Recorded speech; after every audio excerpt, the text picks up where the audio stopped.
Rodeo and country music go together like bacon on a cheeseburger, because both on their own are fantastic, but together, Many of the rhinestone stars of yesteryear, like Reba McEntire and George Strait, even competed in the sport. For the purposes of this video, we're going to pretend that Justin McBride's career ended after his second world championship. But country stars these days are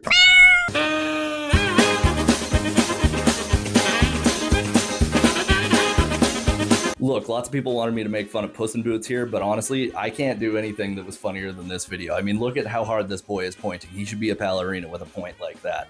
No, I'm just kidding. Ballerinas actually have artistic ability. But before frat boys dressed like Woody took over the genre and took a Cracker Barrel on it by covering Theory of a Nickel Creed, the line between real cowboy and country star was pretty blurred. And none did it with more unparalleled style than Chris Ledoux. Born October 2nd, 1948, Chris Ledoux spent most of his childhood moving around as his dad worked in the Air Force. He started learning how to ride horses while visiting his grandparents' place in Wyoming, and at the age of 13, he entered his first rodeo. And very quickly, he showed a natural aptitude for bareback riding. In just a few short years, in 1964, he won the Little Britches Rodeo World Championship in the bareback riding. He followed that up with 2 Wyoming high school state championships in the same event. In 1969, he won the Intercollegiate Rodeo Association's bareback riding championship. Before even going pro, he was establishing himself in the game. In 1970, he bought his membership with the Professional Rodeo Cowboys Association and began competing against some of the best of all time, including 6-time world champion Larry Mahan, and at the very start of his dynasty, 5-time world champion bareback rider Joe Alexander. The competition was tough, but to help him pay his dues and help him get down the road, he started writing these songs that were about his cowboy lifestyle. After 2 years, he had enough songs to record an album in his buddy's basement, and he started selling them out of the back of his pickup truck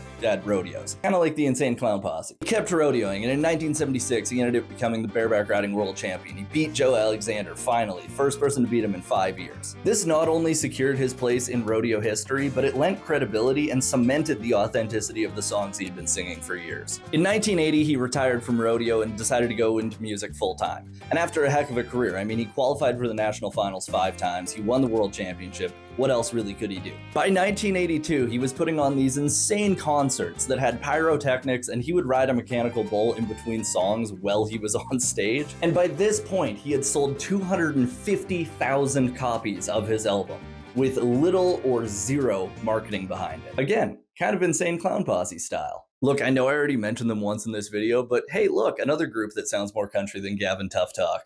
Hey, you better watch your mouth. Or what? Security!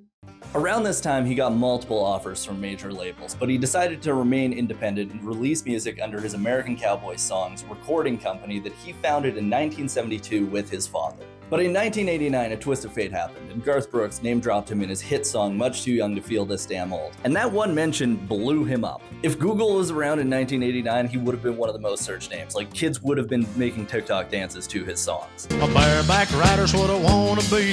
So he capitalized on this newfound notoriety, and he signed with Liberty Records, releasing his first nationally available album, Western Underground, in 1991. That album ended up going to number 36 on the Billboard charts. I had to check my notes there. He followed that up in 1993 with his most successful album, excluding compilations, What You Gonna Do with the Cowboy. It was certified gold. It cracked the Billboard charts in both the top country albums and the 200 at number 9 and number 65 respectively. The titular track was the first single to be released, a duet with Garth Brooks, which it ended up going to number 7 on the country charts in the US and number 5 in Canada, and it was nominated for a Grammy for Best Country Vocal Collaboration. Over the next 10 years, he continued to record music and release it under Liberty Records, but he started to incorporate a few more covers into the mix. In 1998, for his One Road Man album, he collaborated with John Bon Jovi and Sean Lane to do a cover of Bang a Drum, and that ended up going to number 68 on the Hot Country charts. Unfortunately, in the early 2000s, he was plagued by a litany of health problems. In August of 2000, he was diagnosed with... I'm not even going to try to pronounce that. I am far too dyslexic to get that right. Which is an aggressive long-form liver disease that requires a transplant.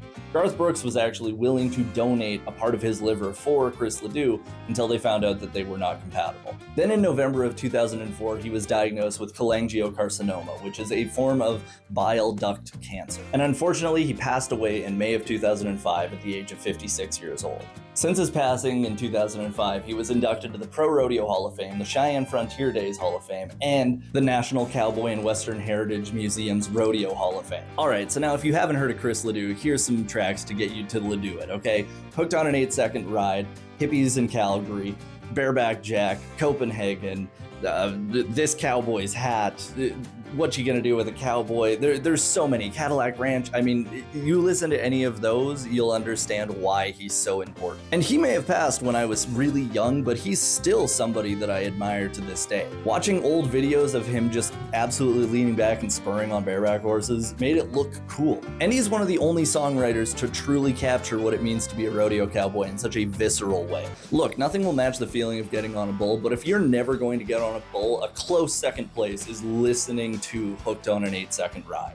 Today we have a whole crap load of artists that started off as rodeo cowboys and then ended up becoming singer-songwriters. We've got Kody Johnson, Wade Forrester. Also, in one of my previous videos, I said that Coulter Wall was the only real cowboy, and everybody got super pissed off in the comments telling me 1,000,001 other cowboys. Jesus Christ, it was hyperbole. I get it. I won't do that again. Goddamn. But no one's really as close to being Chris Ledoux as Kody Lamb. The Canadian champion and 2014 PRCA Rookie of the Year has released 2 projects that follow that same tried and true method of cowboy storytelling. Check out his EP Faster Feet and Brighter Lights or his album Scars to Prove It. Both of them should turn you on. I believe that once he truly sets his rig aside and goes full bore on music, he's going to take off. And he has no reason to do so in any amount of time. He is still killing it as a bareback rider. He was just the Canadian champion last year.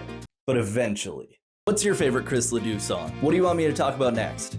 Like, subscribe, follow, do all that stuff. I promise to keep making stuff as long as you keep watching. Make like my parking and validate this, please.